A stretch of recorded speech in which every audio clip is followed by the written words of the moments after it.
ഇന്നത്തെ വേദവിചാരത്തിലേക്ക് ഏവർക്കും സ്വാഗതം. പ്രിയപ്പെട്ടവരെ, ക്രിസ്തീയ ജീവിതം ഒരു വാക്കിൽ പറഞ്ഞാൽ സ്നേഹം. എന്നാൽ സ്നേഹം ഒരു സാധാരണ വികാരം മാത്രമല്ല, ഒരു തീരുമാനമാണ്, അതൊരു സമർപ്പണമാണ്, ഒരു ആത്മീയ യാത്രയാണ്.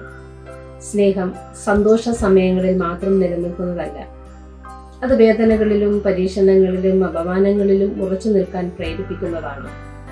ഇന്നത്തെ വേദവചനം നമ്മെ ഓർമ്മിപ്പിക്കുന്നത് സമ്പൂർണ്ണ സ്നേഹം ഭയത്തെ പുറത്താക്കുന്നു. അതായത്, സ്നേഹം വളർന്നാൽ ഭയം കുറയും. സ്നേഹം സത്യമായാൽ അത് നമ്മെ വേദനകളിൽ നിന്നും ഓടിപ്പോകാനല്ല പഠിപ്പിക്കുന്നത്, വേദനയിലൂടെ മുന്നോട്ട് പോകുവാനുള്ള മാർജവമാണ് നൽകുന്നത്. ഇന്നത്തെ ചിന്താവിഷയം വേദനയിലും ത്യാഗത്തിലും നിലനിൽക്കുന്ന സ്നേഹം. ഈ വിഷയം 3 പ്രധാന ചിന്തകളിലൂടെ നമുക്ക് മനസ്സിലാക്കാം. സ്നേഹം വേദനയിൽ നിലനിൽക്കുന്നു. സ്നേഹം യഥാർത്ഥത്തിൽ എന്താണെന്ന് മനസ്സിലാക്കാൻ നമുക്ക് ആദ്യം വേദനയെ നേരിടേണ്ടി വരും. സന്തോഷമുള്ള സാഹചര്യങ്ങളിൽ സ്നേഹിക്കാൻ ആർക്കും കഴിയും. പക്ഷേ വേദനയിലും നിരാശയിലും നിന്നുകൊണ്ട് സ്നേഹിക്കുക, അതാണ് ദൈവിക സ്നേഹം. യേശുക്രിസ്തുവിന്റെ ജീവിതം അതിന്റെ ഏറ്റവും വലിയ ഉദാഹരണമാണ്. യേശു മനുഷ്യരാൽ നിരസിക്കപ്പെട്ടു, പരിഹസിക്കപ്പെട്ടു, ഒടുവിൽ ക്രൂശിക്കപ്പെട്ടു. എന്നിരുന്നാലും യേശു പറഞ്ഞു, പിതാവേ, ഇവരോട് ക്ഷമിക്കണമേ എന്നായിരുന്നു പറഞ്ഞത്.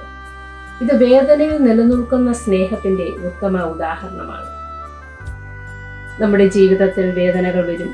കുടുംബ പ്രശ്നങ്ങൾ, സാമ്പത്തിക ബുദ്ധിമുട്ടുകൾ, ആരോഗ്യ പ്രശ്നങ്ങൾ, ബന്ധങ്ങളിൽ ഉണ്ടാകുന്ന വിള്ളലുകൾ. ഈ സാഹചര്യങ്ങളിൽ സ്നേഹം നഷ്ടപ്പെടുന്നതിന് വളരെ എളുപ്പമാണ്. പക്ഷേ ദൈവം നമ്മോട് ആവശ്യപ്പെടുന്നത് വേദനയിൽ പോലും സ്നേഹം പങ്കുവയ്ക്കണമെന്നാണ്. സ്നേഹം വേദനയിൽ നിലനിൽക്കുമ്പോൾ 3 കാര്യങ്ങൾ നാം മനസ്സിലാക്കുന്നു. സ്നേഹം ക്ഷമിക്കാൻ നമ്മെ പഠിപ്പിക്കുന്നു. സ്നേഹം സഹിക്കാൻ ശക്തി നൽകുന്നു. സ്നേഹം ബന്ധങ്ങളെ സംരക്ഷിക്കുന്നു. അതുകൊണ്ട് വേദന അനുഭവിക്കുമ്പോൾ സ്നേഹം വിട്ടുകളയരുത്. കാരണം സ്നേഹം വേദനയിൽ വളരുകയാണ്. 2, സ്നേഹം ത്യാഗത്തിൽ തെളിയുന്നു. സ്നേഹം വാക്കുകളിൽ മാത്രമല്ല, അത് പ്രവൃത്തികളിലൂടെ തെളിയണം. യഥാർത്ഥ സ്നേഹം എല്ലായ്പ്പോഴും ഒരു ത്യാഗം ആവശ്യപ്പെടും. ദൈവം ലോകത്തെ സ്നേഹിച്ചതിന്റെ തെളിവ് എന്താണ്? ദൈവം തന്റെ ഏകജാതനായ പുത്രനെ തന്നു. അതായത് ദൈവത്തിന്റെ സ്നേഹം ത്യാഗത്തിലൂടെ പ്രകടമായി എന്നാണ്. നമ്മുടെ ജീവിതത്തിലും സ്നേഹം ത്യാഗത്തിലൂടെ പ്രകടമാകണം. ഒരു മാതാവ് തന്റെ കുഞ്ഞിനായി ഉറക്കം ത്യജിക്കുന്നു. ഒരു അച്ഛൻ കുടുംബത്തിനായി പരിശ്രമിക്കുന്നു. ഒരു വിശ്വാസി മറ്റുള്ളവർക്കായി സമയം ചെലവഴിക്കുന്നു. ഇവയെല്ലാം സ്നേഹത്തിന്റെ ത്യാഗരൂപങ്ങളാണ്. ത്യാഗമില്ലാത്ത സ്നേഹം ആഴമില്ലാത്തതാണ്. ഇന്ന് ലോകം നമ്മെ പഠിപ്പിക്കുന്നത് നീ നിനക്കായി ജീവിക്കൂ എന്നാണ്. പക്ഷേ ക്രിസ്തീയ സ്നേഹം പറയുന്നത് നീ മറ്റുള്ളവർക്കായി ജീവിക്കൂ എന്നതാണ്. ത്യാഗം സ്നേഹത്തെ ശക്തമാക്കുന്നു. ത്യാഗം ബന്ധങ്ങളെ ആഴപ്പെടുത്തുന്നു. ത്യാഗം ദൈവത്തിന്റെ ഹൃദയത്തെ സന്തോഷിപ്പിക്കുന്നു. നമ്മൾ ചോദിക്കേണ്ട ഒരു ചോദ്യം, എൻ്റെ സ്നേഹത്തിൽ ത്യാഗമുണ്ടോ എന്ന്. ഒന്നാമത്, സ്നേഹം ഭയത്തെ ജയിക്കുന്നു. ഇന്നത്തെ വേദവചനം പറയുന്നത് സമ്പൂർണ്ണ സ്നേഹം ഭയത്തെ പുറത്താക്കുന്നു എന്നതാണ്. ഭയം മനുഷ്യന്റെ സ്വാഭാവിക പ്രതികരണമാണ്. നാളെ എന്താകുമെന്ന ഭയം, രോഗത്തെക്കുറിച്ചുള്ള ഭയം, ബന്ധങ്ങൾ നഷ്ടപ്പെടുമോ എന്ന ഭയം.